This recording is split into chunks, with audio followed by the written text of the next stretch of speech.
ನಾವು ಒಂಥರ ಇವತ್ತು ವಿಷ್ಣು ಸರ್ ಅವರ ಅಭಿಮಾನಿಗಳಾಗಿ ಅವರ ಜೊತೆ ಸಾಕಷ್ಟು ವರ್ಷಗಳಿಂದ ಕೆಲಸ ಮಾಡಿ ಒಂಥರ ಅವ್ರ ಕುಟುಂಬದವರಾಗಿ ಸಹೋದ್ಯೋಗಿಗಳಾಗಿ ಅಭಿಮಾನಿಗಳಾಗಿ ಸಿ ಎಮ್ ಅವ್ರಿಗೆ ಮನವಿ ಮಾಡಿದ್ವಿ.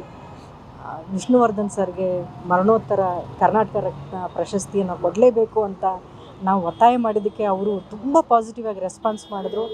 ಅಟ್ಲೀಸ್ಟ್ ನಮ್ಮ ಮನವಿ ಏನು ಅಂತಂದರೆ ಸಮಾರಂಭ ಯಾವಾಗಲಾದರೂ ಮಾಡಿ ಅಟ್ಲೀಸ್ಟ್ ಸೆಪ್ಟೆಂಬರ್ 18ನೇ ತಾರೀಕು ಅವರ 75ನೇ ವರ್ಷದ ಹುಟ್ಟದ ಹಬ್ಬ ಆಗಿರೋದ್ರಿಂದ ಅವತ್ತಾದರೂ ಅಟ್ಲೀಸ್ಟ್ ಘೋಷಣೆ ಮಾಡಿ ಅಂತ ಮನವಿ ಮಾಡ್ಕೊಂಡ್ವಿ. ಖಂಡಿತವಾಗ್ಲೂ ಮಾಡ್ತೀವಿ ಅನ್ನೋಂಥ ಭರವಸೆ ಕೊಟ್ಟಿದ್ದಾರೆ.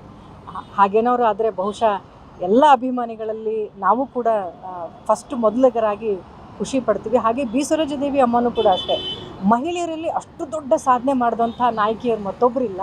ಅವರು ಕನ್ನಡಿತಿಯವರು ನಮ್ಮವರು ಅನ್ನೋದು ಒಂದು ದೊಡ್ಡ ಹೆಮ್ಮೆ ನಮಗೆ.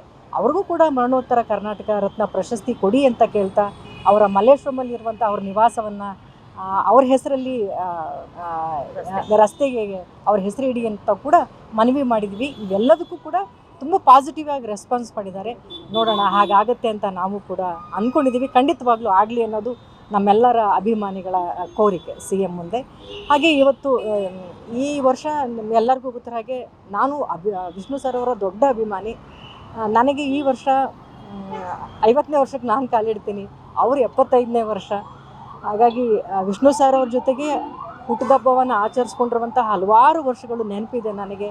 ಈ ವರ್ಷ ತುಂಬ ವಿಶೇಷ.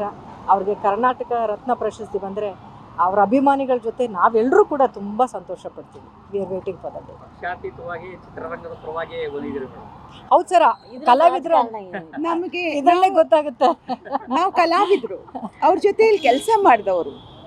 ವಿಷ್ಣುವರ್ಧನ್ ಅವ್ರ ಜೊತೆ, ಸರೋಜಾದೇವಿ ಅವ್ರ ಜೊತೆ ನಮ್ದು ಅತ್ಯಂತ ನಿಕಟವಾದ 50 ವರ್ಷದ ಸಂಬಂಧಗಳು ನಮ್ಮದು.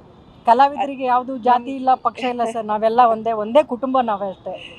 ವಿಷ್ಣು ಸರ್ ಅವ್ರ ಮೇಲಿರುವಂಥ ಅಭಿಮಾನ, ಅಮ್ಮ ಮೇಲಿರುವಂಥ ಅಭಿಮಾನ ಇಲ್ಲೇ ಗೊತ್ತಾಗುತ್ತೆ ನಿಮಗೆ. ಥ್ಯಾಂಕ್ ಯು ಮಾ, ಥ್ಯಾಂಕ್ ಯು ಸೊ ಮಚ್.